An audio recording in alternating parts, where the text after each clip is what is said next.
Alrighty, Roo. Let me just get set up here. Good, good, good. Happy Saturday, everybody.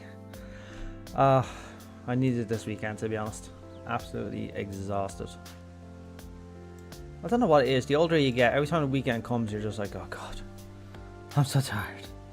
It's like the weekdays just drain you more and more the older you get.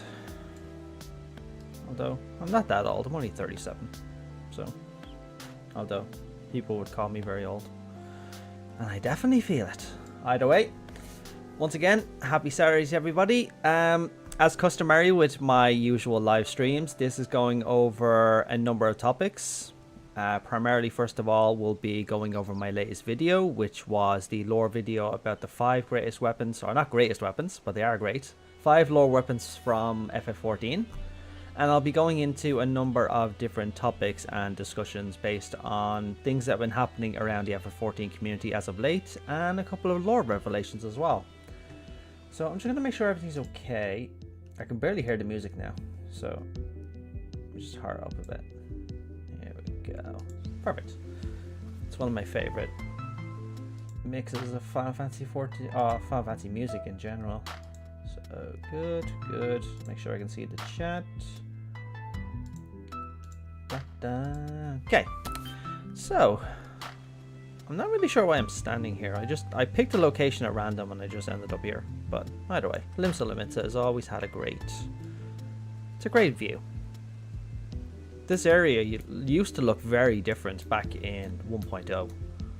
Like, for example, there were no rivers, or at least I think there was one river, but if I recall, these 2 rivers actually didn't exist in 1.0.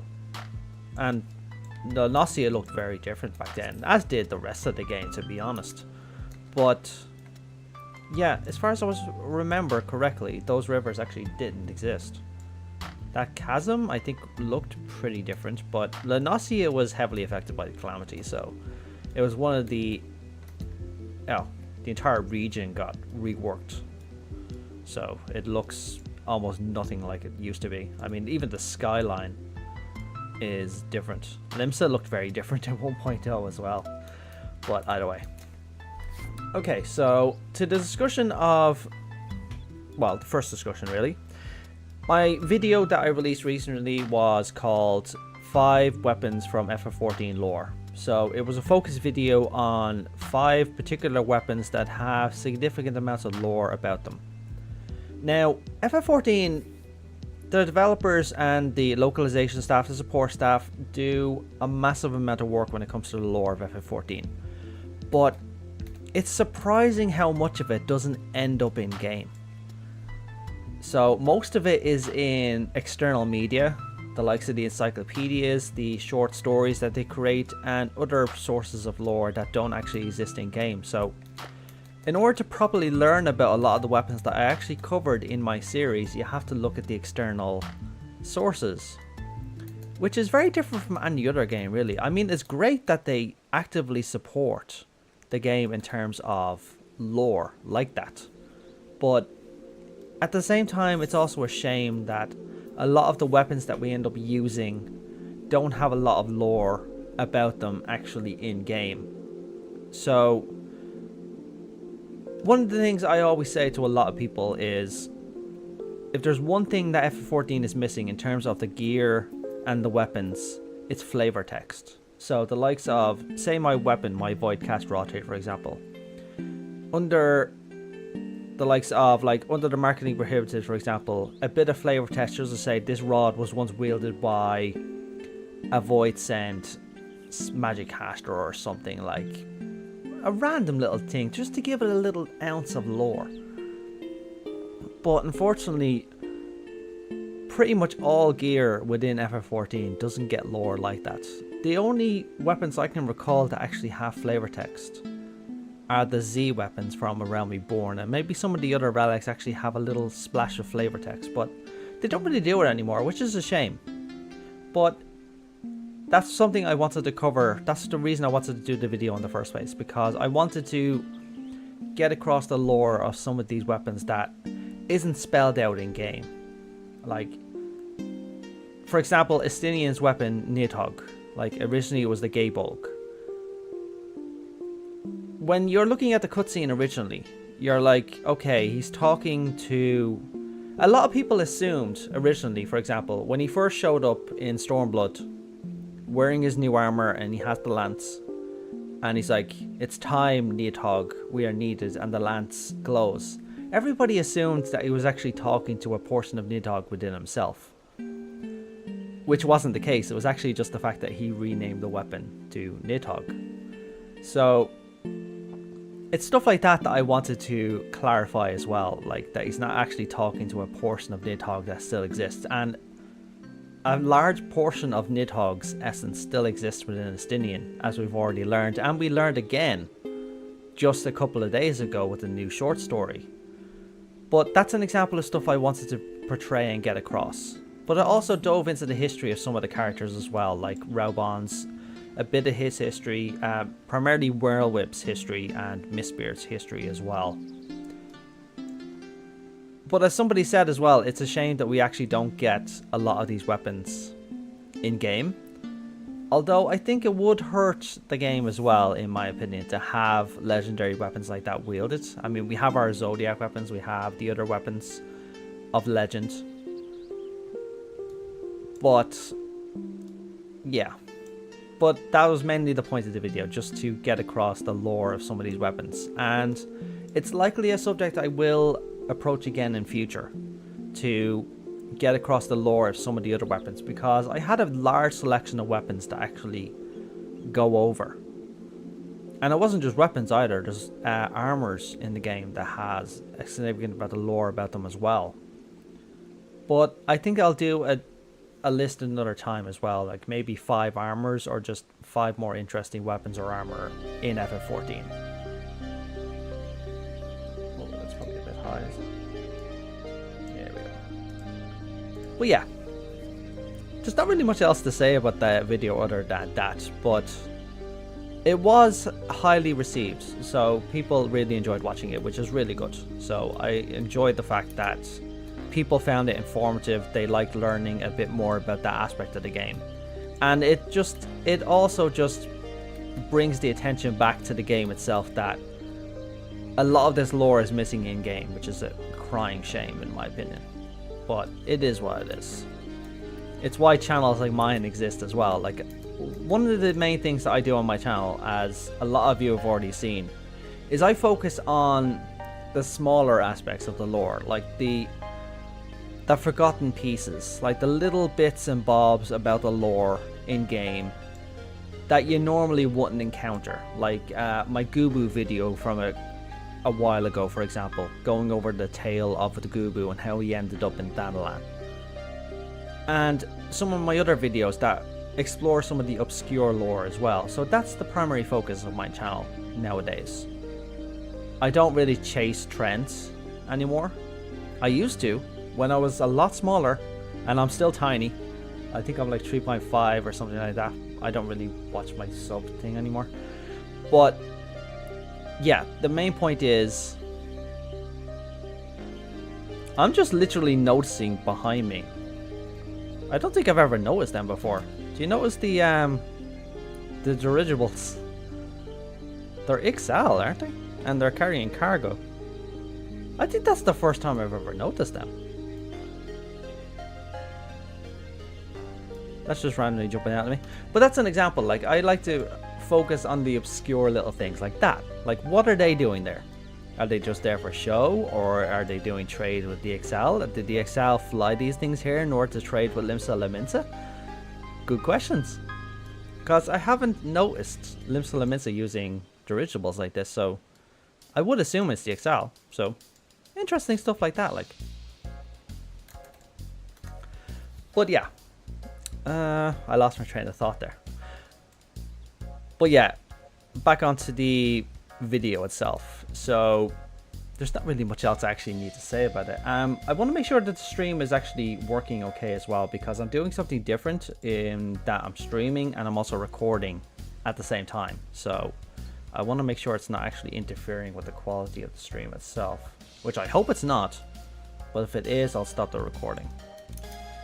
because YouTube just tends to butcher any video that I stream. So when I try to get the footage of it, the footage is heavily butchered because it is heavily compressed, which is understandable. This music is the market of Sector 5 in Final Fantasy 7, if I recall correctly, or is it Sector 6? Anyway. Well, there wasn't really much to say about my video other than that, was there? But, yeah. I'm at a loss here, actually.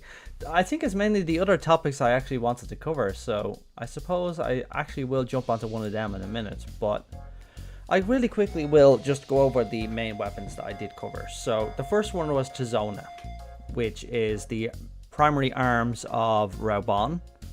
Once upon a time, after A Realm Reborn, he only used one of the blades, and then in Stormblood, he passed on one of the blades to Pippin, who now utilizes that blade as his primary arm. As I mentioned, the blade was heavily modified for Pippin's use. A lot of the bulk was actually stripped away from the blade itself, but the handle was elongated, so now he carries it as a two-handed sword, and it's pretty iconic to see him using it now.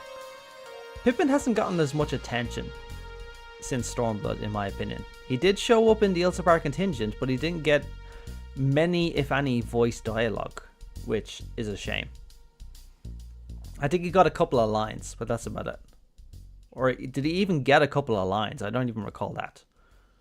But yeah, that was the first weapon that I covered. The second weapon was... What was the second weapon? Oh yes, Cane, Senna, and Colostrum. Colostrum, to be honest, was a weapon I knew almost nothing about. So it wasn't until I actually researched the subject that I realized that it actually had a lot more lore than I actually thought it did. Like, for example, it was wielded by a commander during the war between Gridania and Alamigo, and it was lost, and Alamigo took it, and then somehow it ended back with the Guardian Tree, which is never explained. So the lore of stuff like this, the obscure lore, tends to be bits and pieces that then I have to fill in the gaps, usually afterwards, because a lot of this lore would be very old. For example, like the lore of Colostrum was probably years old, dating to A Realm Reborn, or even before A Realm Reborn. So I take everything I can, and then I just try and fill in the gaps with everything that I can. If I can't fill in the gaps, I won't exaggerate or anything else like that. I try to keep to the lore as much as I can. Like, I don't make up lore at all. So if I can't bridge the gap, I just won't bridge the gap. Like, I'm not going to fill it in with something that's incorrect, because I want my channel to be a source of lore that is 100% accurate. So Colostrum was the second weapon. The third one was Merylwyb's pistols, which is Death Penalty and Annihilator. Two pistols I really love. They showed up a lot in 1.0, 2.0 and beyond. So they do have a lot of lore. And covering them was an interesting thing as well. Like, she utilized her weapons a lot more than you'd see some of the other leadership actually utilize theirs. So covering them and their history was really good. And the symbolism behind her using specific weapons is also very important. Like I mentioned in the video as well, she uses Death Penalty and Annihilator for specific reasons and in specific situations. Like, she used Annihilator in her duel with Sicard. She didn't use Death Penalty. There's a symbolism behind that. And then she used Death Penalty in her negotiation with the Kobolds to say, this weapon is needed again, you can kill me with it and peace will be restored. Like she restored peace originally with Death Penalty when she killed her father, Blowfin. Or Bluefist. Is it Bluefist? Bluefist one, yeah. Bluefist. Then the fourth weapon was Estinian's Gaebolg, which is then transformed into Nidhogg at the end of Heavensward. Now, the lore about it was all over the place for Gaebolg, to be perfectly honest. So I had to actually dig around a lot in order to find some true sources about it. The Gaebolg series, as I already mentioned in the video as well, is an arm utilized by Dragoons all over your Yskart. So when you see Dragoons in the field in Fates and stuff like that as well, I'll probably be able to see one if I go to Western Highlands. So I'll quickly teleport there as well. But whenever you see a Dragoon outside of the main story wandering around, and there is a lot of them, you will notice that most of them tend to use a Gaebulk. Some of them will use a lance specific to their family. Like there's the Dragoon that you encounter in the main Dragoon quests. Utilizes our own spear that's based on our family spear. So it's not an actual fact, but most of the Dragoons that we do encounter outside of the main story and the side story will utilize a copy of Gaebulk. Oh damn, I'm late. YouTube notifications have failed me. Well, to be honest, I only put the notification up yesterday. I really should have pinged it out just to say I'm streaming tomorrow. Is what it is. After watching Zeppelin HQ, MTQ Capture, Artist, Savex, Max Strategy, YouTube recommends me your streams. Sean, I recall you said that before, if I recall correctly. Did you say that? I remember you saying something exactly like that before. And I apologize, I only recognize half those names. As I said, I don't watch any other FF14 content because I feel it skews my own vision in terms of what I want to create. And as I've already said, I have an unhealthy habit, character flaw rather, of comparing my work to the work of others, so I don't really want to do that. But thanks for showing up anyway. Yeah, unfortunately this guy isn't here. However, the subject I'm going to cover in a few minutes actually has me being here because I'm going to cover the subject of this statue here, which is the statue of Haldrat, the first Azure Dragoon. And as you can see, as well, he is carrying a version of Gaebulk. So, they all carried this weapon throughout history for over almost 1,000 years. They're all carrying this weapon. Haldrat carried the Gaebulk all the way until his dying breath. I'm literally just realizing there's a woman hanging on here. What the hell? I have no idea how I'm going to get down. Yeah, neither do I. What the hell are you doing up here? Why have I never noticed her before? Mrs., what are you doing up here? Were you repairing it? I'm assuming she was repairing it. She looks like she's a blacksmith or an armorer. I'm assuming there's some metallic parts to this statue. Rue, you're correct, and that's actually the next subject I'm going to cover because it didn't make my 12 Knights and Haldrat video obsolete, or rather my King Thordan and Knights 12 video. It didn't make it obsolete, but it did fill in some of the gaps regarding Haldrat himself and gave us some speculation, which I'm going to go into in a few minutes. Now, the main reason for that is I'm going to turn that this part of the discussion into its own video, primarily because it relates directly to a video I made 5 months ago. So I'll cover that in a second. There's nobody else hanging around here. Oh, there is. Okay, so they're all working on the statue. Okay, I never noticed them actually working on the statue before. Although, now that you look at the statue is literally perched on the feet, if you look at that. And he's got spurs on his feet, which is cool. I don't think I've ever seen a Dragoon with spurs. That's interesting. But yeah, it's very precariously stood up like this. I'm surprised nobody's just knocked it down or the stiff wind is just blowing it over. But yeah, that is Haldrat, which I suppose I will cover now in a second. But onto the fifth weapon of the video that I created, which is Tupsamati and Lewiswa. I'm not a fan of them making several series of 5 stories instead of 8 stories like they used to. That's a good point. I guess it just shows a change with the localization and their policies in terms of making stuff. As I pointed out in other streams, localization has gone through a significant amount of changes in the last few years. Primarily, for example, Koji Fox is no longer the head of localization for 14, for example. I'm guessing they want to use the New Moon moniker because of the 13 connection instead of continuing with Dawn. I suppose. I'll get to that in a second, by the way. Does it show the eye in the middle? No, it doesn't. But it is cool to see these guys working on it. It's That's nice.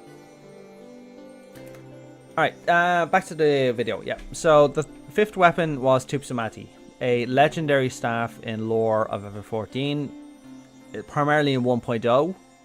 You see a lot of Louis Wall walking around in cutscenes, in gameplay, and he has Tupsamati on him. So it didn't really have much lore about it back then. It mainly came into its own with the launch of A Realm Reborn and that trailer to show this is happening, and Tupsamati is taking the center stage in terms of being able to summon the 12. It was the primary instrument that allowed Louis Watt to summon the 12 in the first place. It gathered all the Aether necessary to do that summoning. And I'm assuming it had something to do with the connection of all these shrines around Eorzea, funneling to Tupsamati, and then Louis Watt launched the spell in Cartanu. That's only an assumption. Don't at me at that.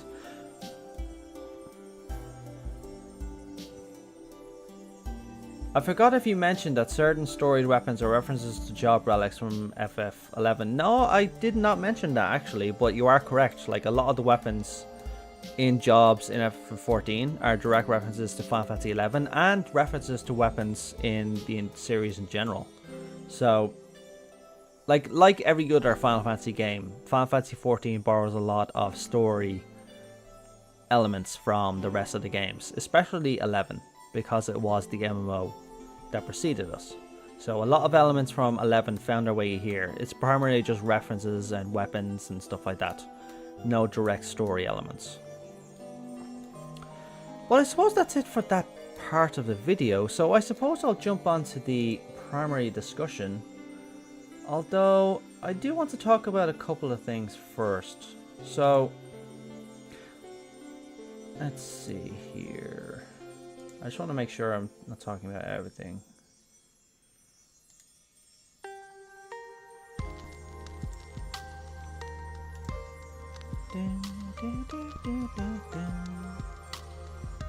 Oh yeah, I just saw this Twitter post today, actually. I wanted to show you this. So, this is apparently in Japan.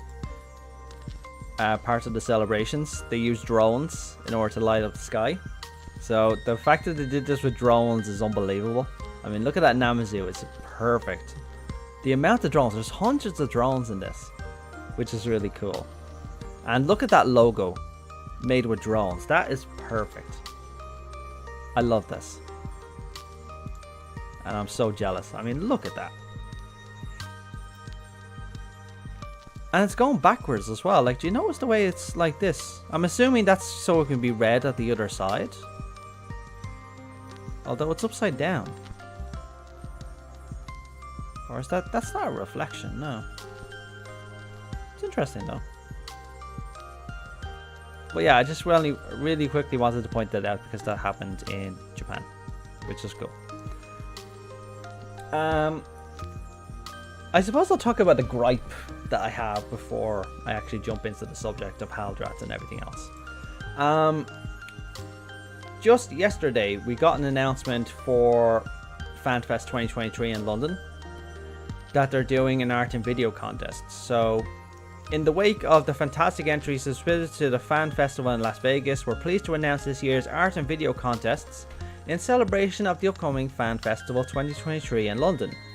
Show your Warrior of Light's fascinating adventures through your creativity and skill. I was so hyped, just going, oh my god, oh my god, oh my god. I think I want to do this one now, because now that I make videos for FF14, I wanted to try and do something myself. And the category, I just instantly knew I had an idea for it.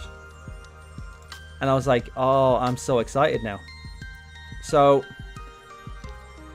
when do you want to show off your favourite fishing spot in Ilmeg, depict your Warrior of Light facing off against fearsome elite marks in Yangshe, or even just a relaxing montage of a leisurely stroll through the Ravanian Forelands? We'd love to see the world of Hydaelyn, our beyond, is experienced through the eyes of our adventurers. I was so excited. I wanted to do this. And then it dawned on me when I was reading everything that I actually can't do it. And the reason I can't do it is listed right below. In this section here. Territories. This promotion is open only to individuals who are legal residents and physically and permanently located in the following countries, territories, at the date and time of entry, their promotion jurisdiction. The United Kingdom, excluding British overseas territories. France, excluding overseas France. Germany, Spain, Sweden, Austria, Finland, Norway, Australia. So, being a resident of the Republic of Ireland, I am officially excluded from participating in this. And yeah, my heart just sank just going. I had a great idea and I was thinking of it for like 2 hours on my commute home as well from work, just going, I have this great idea, I'm going to do it. I think I'm going to make the video just out of spite, to be honest. But the fact that I can't enter because my country is excluded for some silly reason, whatever the hell the reason is, I'm sure it's stupid. But yeah, a lot of people have offered me as well, just to say, you can do it under me, I'll do it under my account, I'll submit it for you. But to be honest, I didn't want the drama. And if I did end up making something amazing and it showed up and then all of a sudden it came to light that I'm not actually in the country that I applied for, I didn't want to cause a scene or any issue like that. So I have to abide by the rules and not submit. But to be honest, I'm pretty annoyed. I don't understand why they wouldn't allow the Republic of Ireland and a lot of other countries in Europe. Like, Italy's not there. Like, Sweden, Norway, they're not there. But, it just... Oh, Norway's there.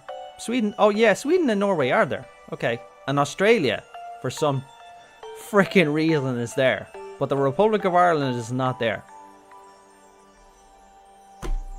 It is what it is. I just really wanted to share that because I think a couple of people have asked me, a few of my friends just went, are you going to make a video for that? Because I know you make lots of videos. And I'm just like, no, I can't. They officially excluded my country, so I'm not allowed to make a video apparently about it. I will make a video, I think. I think I will just make a quick 1-minute video about my favorite area. With a bit of, like, I'll do it like my other videos. I'll do a quick lore video about my favorite area, some of the interesting things about it, its history in FF14, and I'll release it. I won't apply, because I'm not allowed to apply, but still, I'll probably just make the video. And the answer, Insanity Whoever, no, Ireland does not count as part of the United Kingdom, because Ireland is its own republic. If you said that to any other Irish person, they would take great offense to you, by the way. Even like 100 years later, it's still a touchy subject for the Republic of Ireland. It is what it is, though. But I really quickly just wanted to share this just in case anybody asked, are you going to make a video for this? And the answer is no.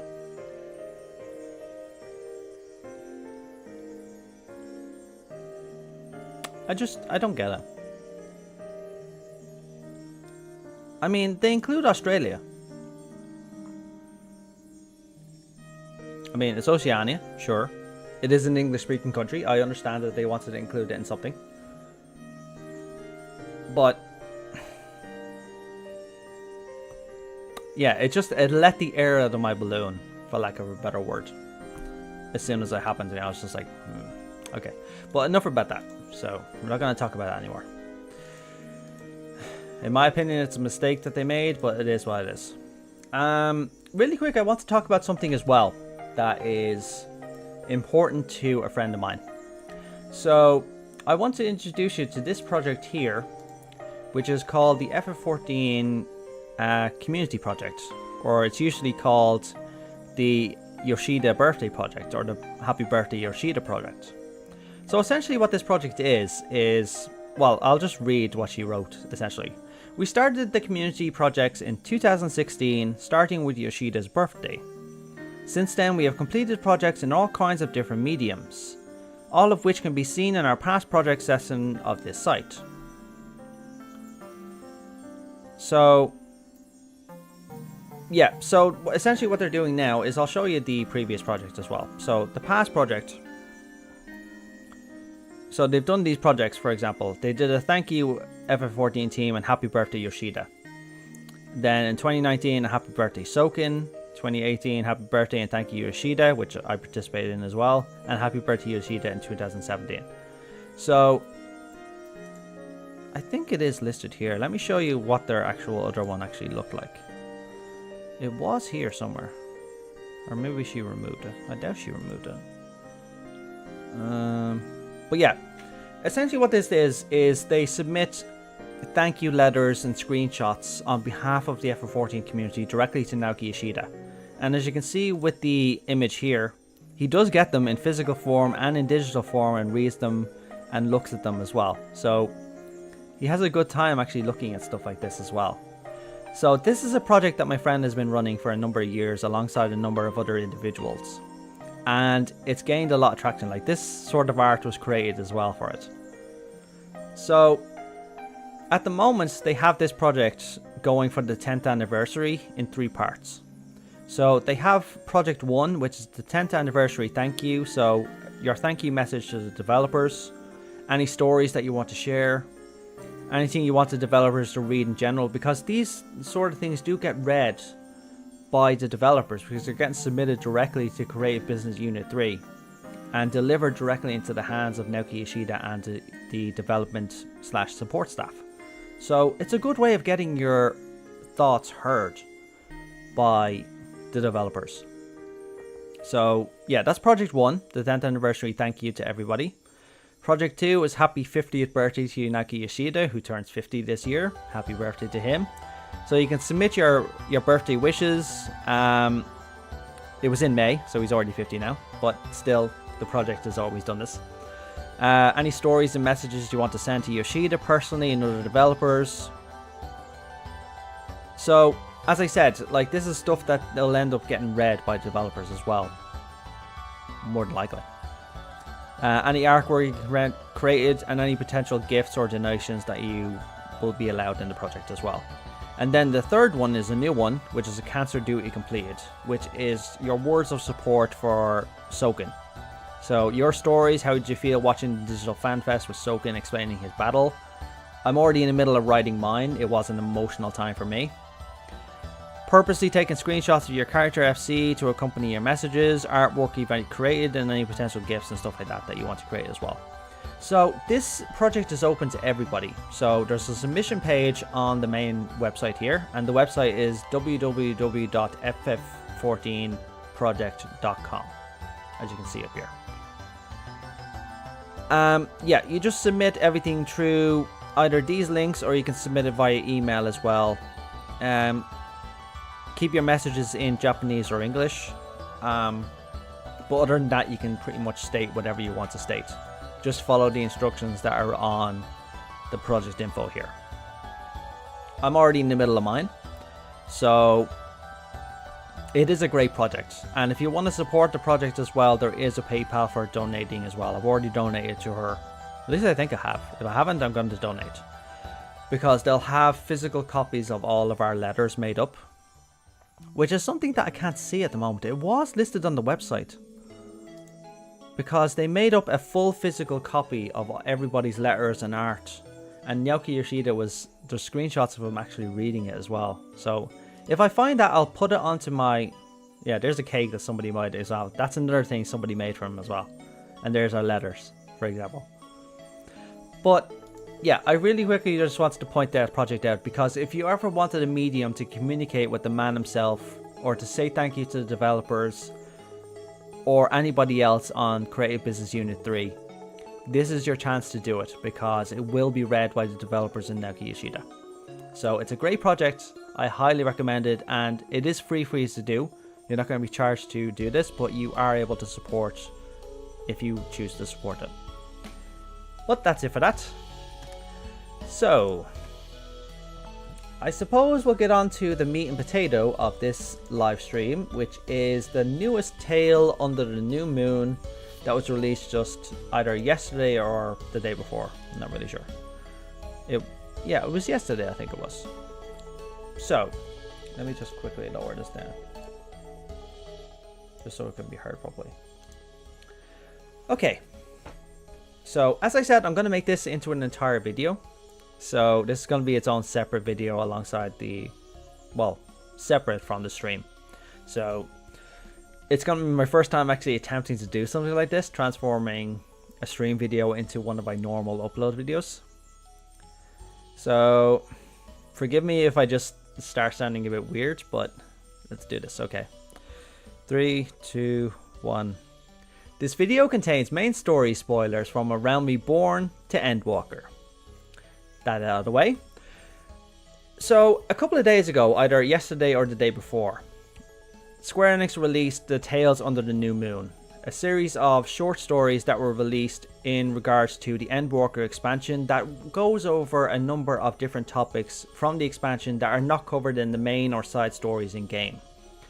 Now, they've done this with all the other expansions. They've all had multiple stories that go over different things, like the story of Raubon, the story of Maelweb, the story of what happened on the Calamity right after the events that are shown in game.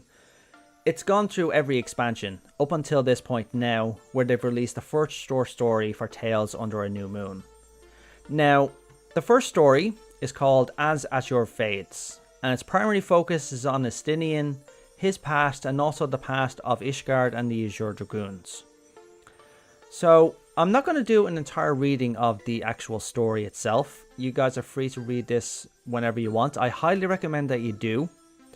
Now, I do have a video uploaded as of 5 months ago called King Thordan and His Knight 12, which goes over the full lore of Ishgard's original King Thordan and the 12 knights that did serve him. And they're the ones that instigated the Dragon Song War. So if you haven't watched that video, I highly recommend you do, because if you watch that video, it does inform your logic in terms of this new short story. Because a lot of the elements that I covered in the video directly relate to what's in this short story, despite the fact that they're like 3 expansions apart. But I wanted to quickly go through this because there is a couple of elements that have given us some insight into the events that happened to instigate the Dragon Song War, the death of Ratatoskr, the taking of Nidhogg's eyes, and also the fate of Haldrath and some of his knights. So, the story itself starts off with Estinian still in Razatan, going through his daily routine essentially. So, we can see here in the first paragraph that he goes through why he trains every day. It's just part of who he is. Ever since he was a child, he's constantly been training in order to actually better his lance and always be at his peak performance. And it's something he's never been able to shake. So even though he's not the Azure Dragoon anymore, he still feels the need to train on a daily basis. And after he trains, apparently in Razatan every day, he partakes of some nice liquor and some nice dried squid. So he's enjoying life as much as he can. In terms of a timeline for when this is happening, it's happening sometime after patch 6.1. Because we have seen at the end of 6.1, 6.2 and 6.3, Estinian will go off to train until everybody's ready to do whatever they're needing to do. So he's still a guest of Razatan, still in his chambers within Megaduta, but we don't know exactly when it is, but I'm going to assume it's just after patch 6.1. But the primary elements I wanted to go into is the fact that when he's drinking, the drink is having a lot of effect on him, and suddenly he passes out, or is essentially like he drinks to the point where he's just like, okay, I can't hold my liquor anymore, and he passes out. And then he starts to dream. So, beyond the veils of consciousness, in the depth of dream, he was fighting a dragon. The beast roared, and he felt his unbridled rancor as plainly as the stirring of his own heart, thanks to the eye, the source of the Azure Dragoon's might. So, essentially what he's seeing here is he's seeing the past through Haldrath's eyes. So Haldrath is fighting a dragon of unknown origins. He's able to kill it, so he drives his lance into its skull, the dragon drops dead, but Haldrath is literally on his last legs. The eye is literally eating him alive. It's constantly whispering into his ear, and he's like, silence, Wyrm. So he slumps, falls unconscious, and then we get to the important part where he's found by an Ishgardian lancer and brought to Ishgard. Now, this was important for a couple of reasons. My throat's getting very dry. So, he ends up in a tavern in Ishgard. But the important thing about this tavern is the two figures that are actually located in it. So, Sir Oren Quart. It's a very hard name to pronounce. I've tried to pronounce his name multiple times. So, this is Sir Oren Quart. Now, we actually have seen him before. I'll try and bring up a picture of him. So, give me one moment. So, he was in my last video. If I have the footage here, which I do. Okay, video.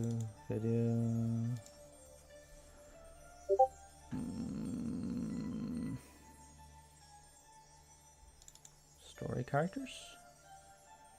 King Doran and the Heavens Ward. That's the one I wanted to see. So, this is Haldrath, as he appeared after slaying Ratatoskr and taking Nidhogg's eyes.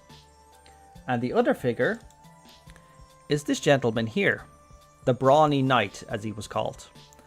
Now, the Brawny Knight didn't get a name, but he did say he was going to put down his sword and shield and take up an honest trade of serving ale, essentially. And Haldrath, after the events happened as well, went off in order to defend Ishgard from afar. And he took both of the eyes of Nidhogg with him in order to do this fight. So essentially, the events that we're seeing here with Haldrath passed out in a tavern in Ishgard. I don't know why somebody's pinging me. I apologize in advance. I'll take that off. Okay, so the reason that he's passed out here is because 20... Apologies, somebody keeps pinging me, so give me a moment.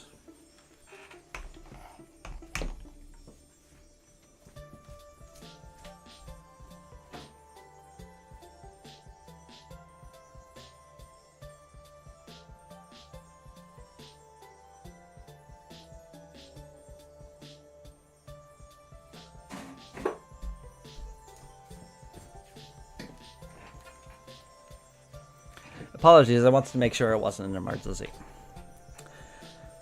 Okay, back on track. So, the events that we're seeing here, with Haldrath passed out and with Sir Oren Quart standing beside him, is happening approximately 20 years after the events that we see in this screenshot here. So after Haldrath decided to fight the dragons from afar, 20 years are already passed in this Dragonsong War. So the war is still early in its days. This war dragged on for hundreds of years. But then we see, and we finally get a name for the Brawny Knight, whose name is Sir Oren Quart, whose name is very hard to pronounce. So we took up the honest trade of starting a bar, essentially, in a tavern. He's still true to his low-born roots, and he has a daughter as well, who is the one who found Haldrath. So, 20 long years ago, Haldrath had sworn to live out his days in exile as the solitary hunter of dragons. In the course of stopping for supplies in nearby settlements, however, he had learned that Sir Oreniquart de Cordeliot's retirement from service and subsequent purchase of the establishment which he now found himself. His name is so hard to pronounce, it's not even funny. But yeah, he learned about his former friend, or his former comrade, taking up an honest trade, no longer fighting dragons, and Haldrath's been fighting for 20 years, which is a major amount of time to be fighting these dragons. And as you can see, the eye is still embedded into his armor, and it's gnawing away at him. So this is the main tale here to be described. So, Bertaline, his daughter, is the one that found Haldrath passed out next to a dragon while she was training. And apparently she heard the whispers of the eye from afar, because the eye whispers to anybody. Essentially, he describes it here, actually. What you heard, Haldrath began, was the will of Nidhogg.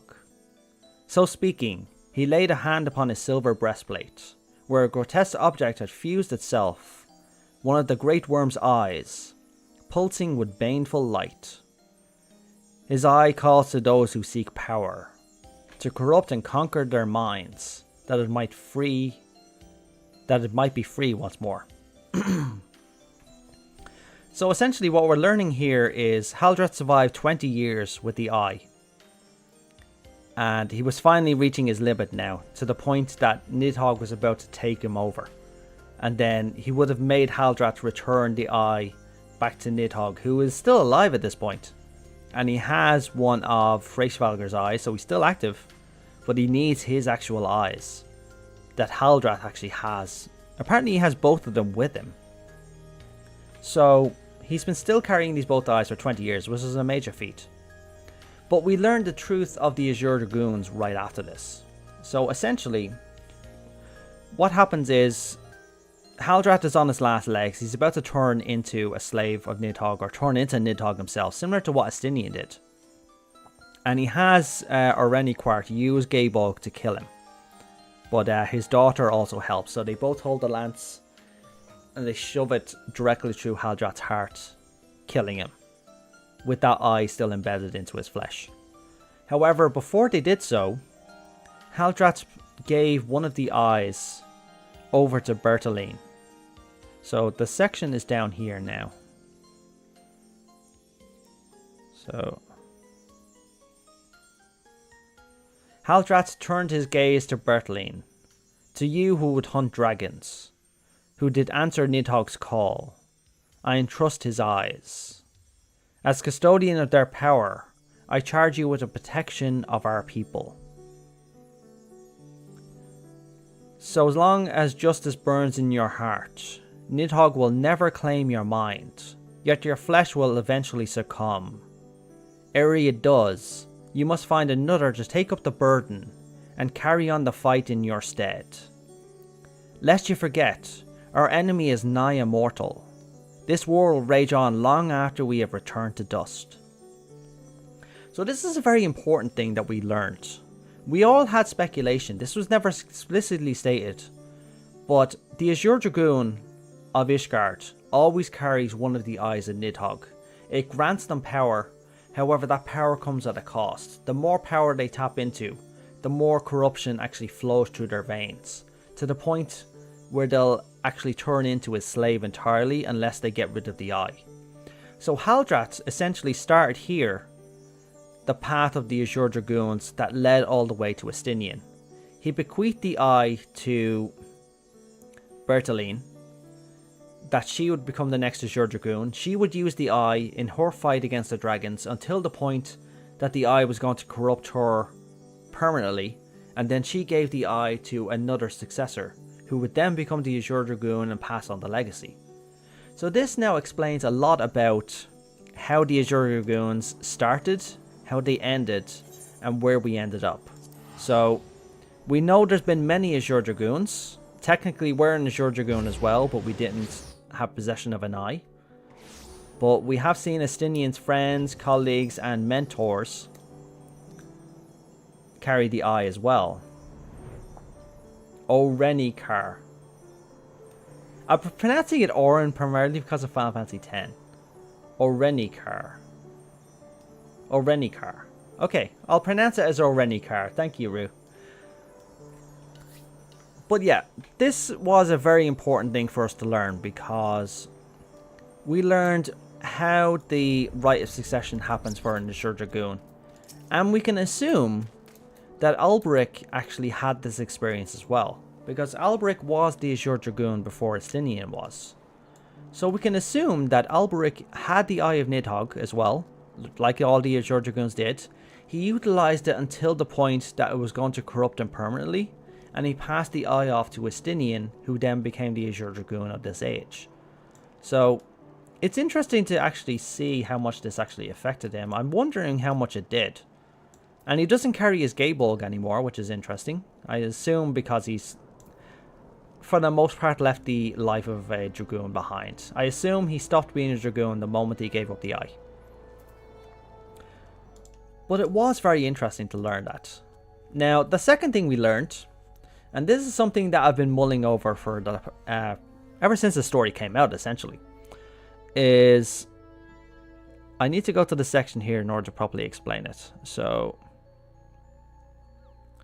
okay, let's see. So, are Dragoon Soul crystals crystallized dragon eyes? That is an interesting... I'll get back to you, Shade, to be honest. I've never thought of it like that. I don't think so. Well, I might be wrong. You never know. I'll get back to you on that. Okay, let's see. It's a section in here.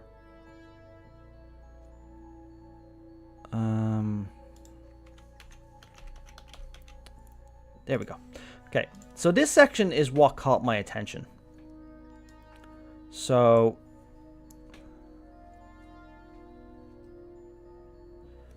let me see, where's... Right, so we asked Orenikart. Orenikart, thank you, Rue. He asked Orenikart to kill him, essentially, at this point. So he's like, damn it all, I swore an oath, Haldracht, to you and you alone, that you did. And then we made our choice together, when we learned Nidhogg's mind, that he believed mankind weak and unworthy. In order to preserve our sovereignty, we committed the grave sin of betrayal. We chose a path of blood, for ourselves and our children, and we cannot turn back now.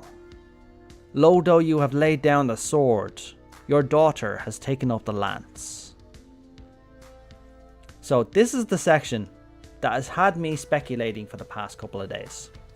This is a very important section because we know that King Thornton and the Knights 12 were the ones that instigated the events of the Dragonsong War, when they invited Ratatoskr to a meeting and they slew her while her guard was down. All of them ambushed her once, they slaughtered her and they feasted upon her eyes. When Nidhogg saw this, he went nuts, he flew over right away. Unfortunately, they took him down, he killed a lot of them, but both of his eyes were taken out and he had to flee. So that's the story that we knew. But we all assumed that, oh yeah, the people of Ishgard, King Thornton, Haldrats, the Knights, they all got jealous of the dragon's power and they sought it for themselves. This seems to speculate that's something different. So, let me read it again. And then we made our choice together, when we learned of Nidhogg's mind, that he believed mankind weak and unworthy. In order to preserve our sovereignty, we committed the grave sin of betrayal. That's a very interesting sentence. That they learned Nidhogg's mind, and Nidhogg viewed mankind as weak and unworthy. So in order to preserve their sovereignty, they committed the betrayal first, like a preemptive strike essentially. But my question is, how did they learn this? I've been thinking about it the past couple of days, and the only thing I can think of is that there must have been a high-level meeting between Dragonkind and the people of Ishgard, that multiple dragons, including Nidhogg, attended, and King Thornton likely attended as well. It's like an armistice kind of location. Both sides talk about what's happening, and Nidhogg probably spoke up at one point during this meeting, just going that mankind was weak and unworthy. He is correct, mankind is weak because dragons are more powerful. Unworthy is an interesting term, we don't know exactly what he meant by unworthy. But the fact that he said this, and this instigated the Knights 12 and King Thornton to go, alright, this dragon views us as unworthy, I think he's planning something. They started to speculate, and then they struck first, preemptive strikes to kill Ratatoskr and take Nidhogg's eyes. It's interesting to see, because if this is true, then Nidhogg, by one of his own actions, instigated the events that ended up with the Dragonsong War. But I don't think it's just as simple as what we've seen on screen either. I still am of the opinion that the Ascians were directly involved in all this situation. So it's entirely possible that the Ascians were the one that egged on everybody. So they learned that Nidhogg said mankind is weak and unworthy. Fine. But then they were egged on by the Ascians more than likely in order to commit the sin. they learned about the power being in the eyes of a dragon at that point, and then they instigated the attack essentially. But I found that just very interesting. This piece of dialogue here was just like, wow, I did not think of it like that. And Nidhogg might actually be the one originally to blame because of one sentence that he said mankind was weak and unworthy, and that started the chain of events that ended up with him losing his eyes and his sister losing his life, or her life. But yeah. And then you have the end section here, which is Estinian woke with a start. A film of sweat had formed on his brow, and as he wiped it away, his eyes wandered to the fearsome halberd propped in the corner of his chamber, a weapon which bore the name of his nemesis. Of all the things to show me. Once upon a time, he had taken both of Nidhogg's eyes in hand, and been possessed by the Wyrm's vengeful spirit for his trouble. Could it have been the eye's twin, once embedded in Haldrat's ageless corpse, which had given rise to the vision? Estinian shook his head. Why waste time wondering when a few might feasibly know we're long dead? Which is true. Besides, it's over now. Rising to his feet, he walked to the window and opened it to let in the breeze. It took 1,000 years, but we have peace again. Rest well, Haldrat. Wyrm, the Ascians were known to instigate dragons in Mericidia with the whole Dread Wyrm shebang, so it makes sense for Coerthas as well. Which is true, and they were manipulating the Archbishop Thornton as well, so it wouldn't be beyond the realm of possibility for them to have done this. And they've manipulated every other civilization for years as well. Now, but yeah, it also answers the question of how the body of Haldrat ended up in the possession of the church as well. So Haldrat ended up finding his friend Arenikart. I keep having to think about that name before I pronounce it. So we found Arenikart. He ended up dying with Arenikart and his daughter there. And it's more than likely she took up the eye. She became the newest Jordragoon in his wake. And his body was given to the church as a result. I mean, he still was considered a hero of Ishgard at the time. So he finally fell in combat. He was probably given a grand funeral. And then he was buried with the eye. And then the rest, as we know, is history. But yeah, that's essentially everything I wanted to go to regarding that. I just found it very interesting. And it made me all of a sudden think, oh no, I made this video 5 months ago and it's already outdated. But my video is not outdated, thank God. It's just, they've added a couple of things on, but it doesn't affect the overall story. It does give us the name of one knight, how the Azure Dragoons ended up being formed in the first place, how long Haldrat actually lived before he passed on, and the events of how he passed on.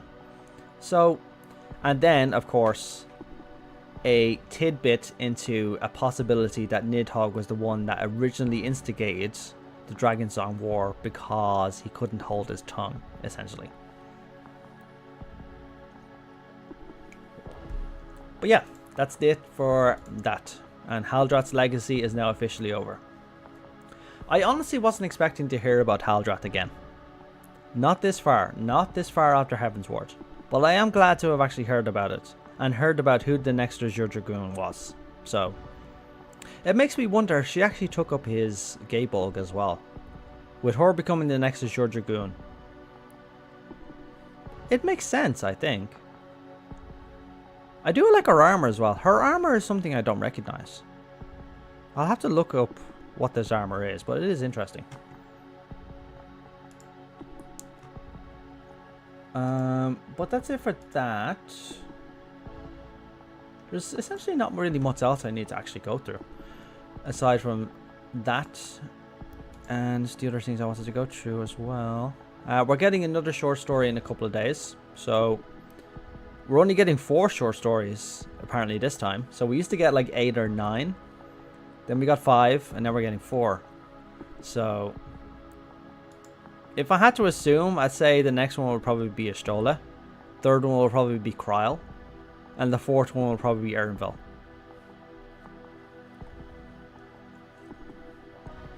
I think our armor is the heirloom chess piece of striking.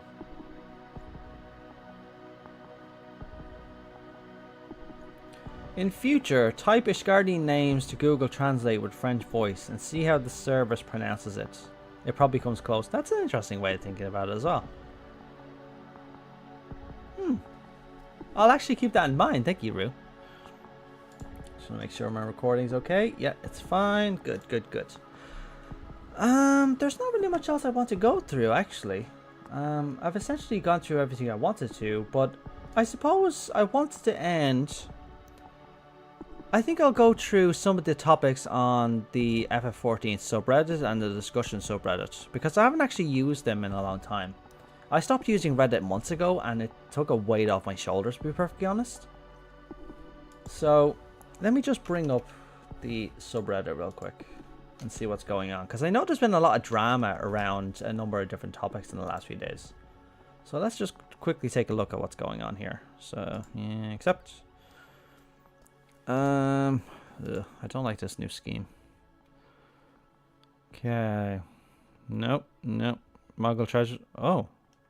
Oh, somebody made one of these infographics. These are always very useful. Oh god, this is huge. How somebody did this in Photoshop. Kudos to whoever did this in Photoshop. Alright, this event rewards you for participating in all kinds of content and is a great way to jump into aspects of the game that you might have ignored before, like PvP. Yep, of course. Okay, so the 10th anniversary is going to include Aglia, Europhrosine, which is good because I want to farm both of them. There's still armor sets I want to go through in them.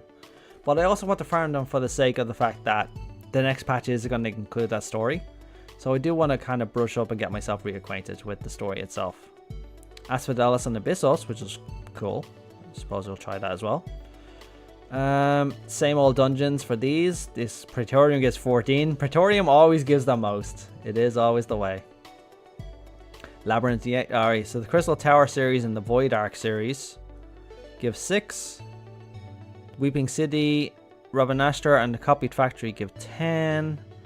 The Lighthouse, Puppet's Bunker, and Naglia give 12. And Dunscaith. Yeah, Dunscaith is probably the one that'll get farmed more than anything. So if you're thinking of farming some of these, if you want to keep your mind sane as well, by not doing the same thing every 5 minutes, Dunscaith is probably one of the best ones you could do, because Dunscaith gets done very quickly, and it rewards 14 tomes as well. So in a couple of hours, you'll probably have all the tomes that you require. I think from my point of view, I'm going to do the Monastery, because I want to do a bit more lore dive into this. And I'll probably do Paradigm's Breach, because I really like that raid. And Europhrosine, of course, because it's Europhrosine. I like that. I like that place. The raids only give 3 tomestones, but they'll get done in like 5 or 6 minutes or something, depending on gear score. So it's not too bad. Daphne colors. The shield Ice Heart breaks in 2.5, allowing the dragons to attack, was made of many dragon eyes. So yeah, every dragon eye is powerful. Yeah, that's true. Like a lot of the slain dragons in the Dragonsong War as well, their eyes are utilized as sources of energy as well. So even lesser dragons' eyes have a significant amount of power in them as well. Alright, 10-year anniversary Framers Kit. I'm definitely going to go for that. So that's 10 tomes. Fat Car Parasol. I'm not really a fan of parasols, for one primary reason. I'll show you why I'm not a fan of parasols. How do I even bring up a parasol? It's one of these options, isn't it?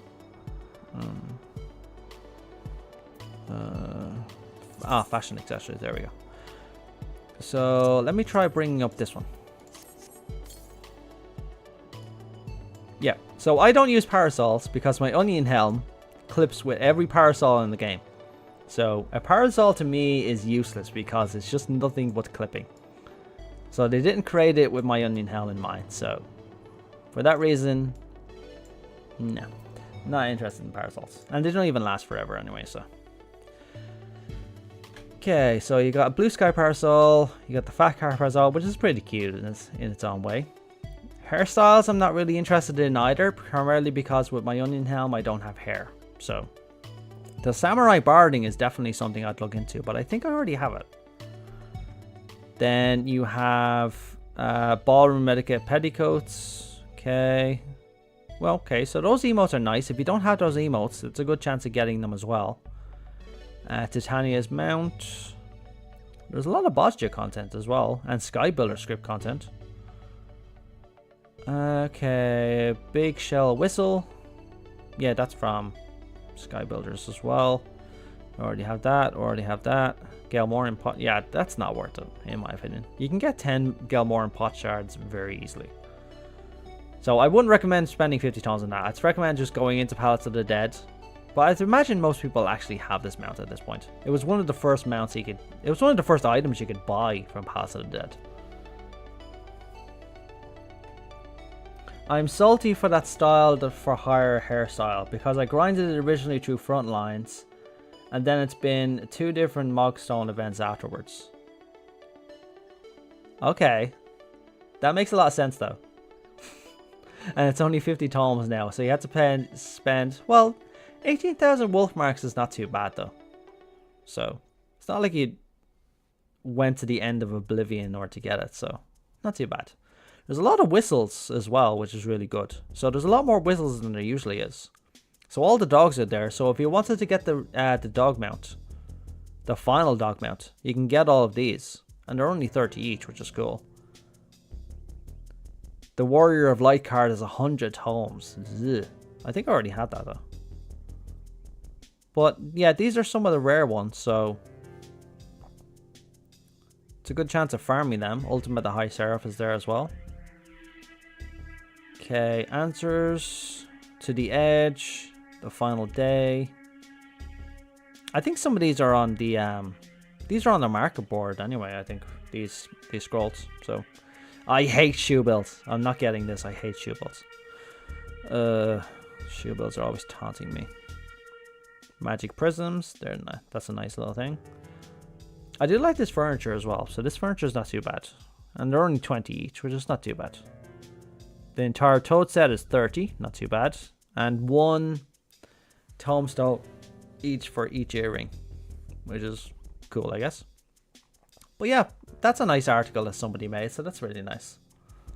So you can find that in the subreddit as well. Alright, what else are people saying on this subreddit? I usually never go onto the subreddit because it's usually a cesspool. From my own experience, anyway. Estinian has quite a number of funny remarks during the MSQ, which can easily be missed, but he says them only if you talk to him before proceeding to the MSQ. I have a feeling I know exactly what this is. Okay, this is a Heaven's Ward one.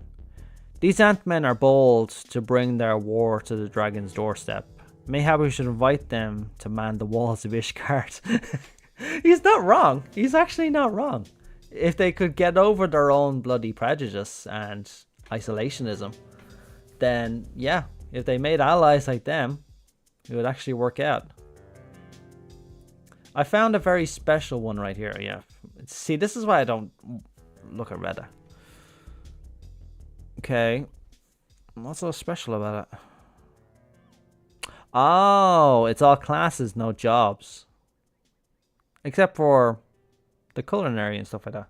Yeah, but if people want to do that, they can go ahead. Like, trying to get clout just by posting something like this is not fun. Oh god, no, no, I hate the NS. Damn it, I clicked that one by mistake. Ugh. Come on, you stupid fish, stick the bait. That's funny, I like that. Oh, jobstones. Oh, gummies. Gummy jobstones. Nice. Oh, that's a nice red mage. Our community has some very talented artists in it. Oh, there's so many ads. Better to retreat now than risk a massacre. Yep. You're not wrong. Oh, here's the drone show. Let's watch this. So this is happening in Japan. So these are the drones. So this music is actually broadcasting, is it?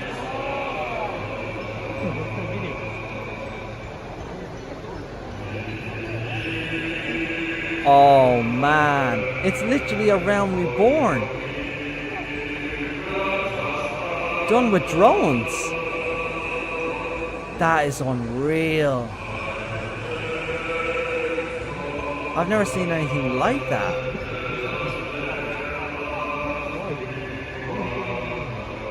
It's just the thing that live streamed. They were paying for, I think you had to pay for the live stream to see it. Look, everything's converging, look. And the dragon will just go boom.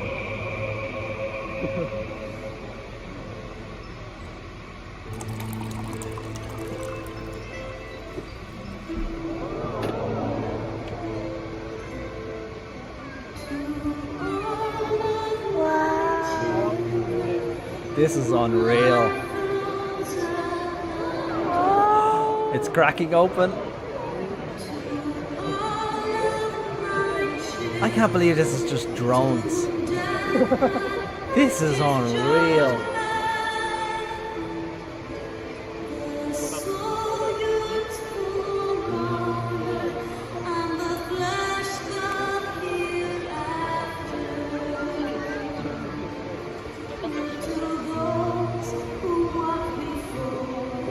It's descending as well, you can see. Look, I don't know if she's just moving the camera, but I think it's actually moving downwards.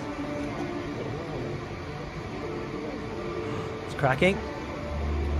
It's crack. Is a shard gonna fall out? Very high. Lower it down a bit. And pause the music as well. This is cool.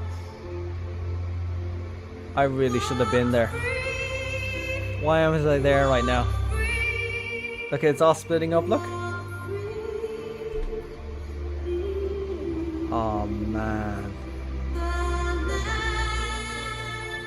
So this is when part of the element falls down.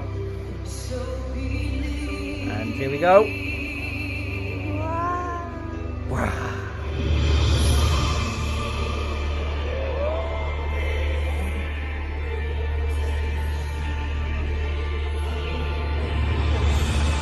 Oh, they'll copyright it, don't worry. Answers is always copyrighted. But I use answers in my videos as well. Bahamut! Pyro! Mega flares, come on, mega flares. Show me some mega flares.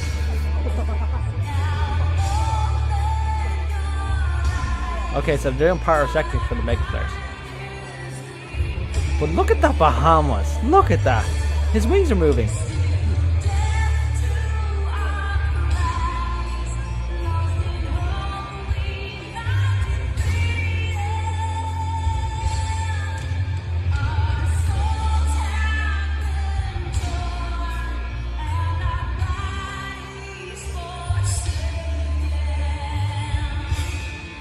How are they going to do Flame of Truth now? Are they going to have Lewis Wall and Phoenix just piercing through it?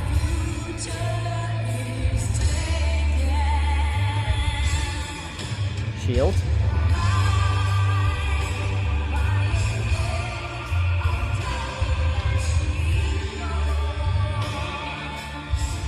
Oh. Oh. Oh, he's powering up. Oh, they're going to try and seal him now, isn't it? So, the sealing spell's going to go around him. There we go, it's convalescing. There it is, the sealing spell.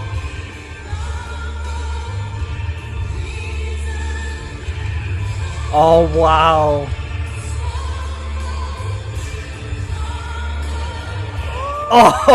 Oh! Why am I living in Japan right now?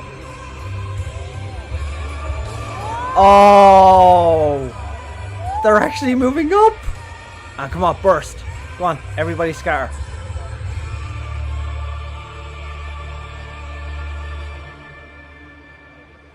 Oh, look what it's forming! Oh! That is sick. That is sick.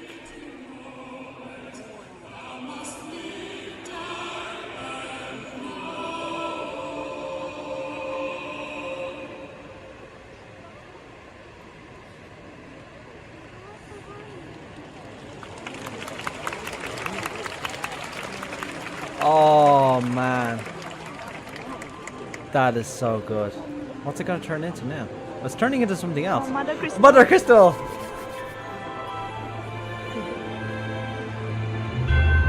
Yay! With the lights all around to show the warriors, the crystals rotating around. Oh man. Oh look! There's the warriors shooting around. That's us shooting around the Mother Crystal. Oh man.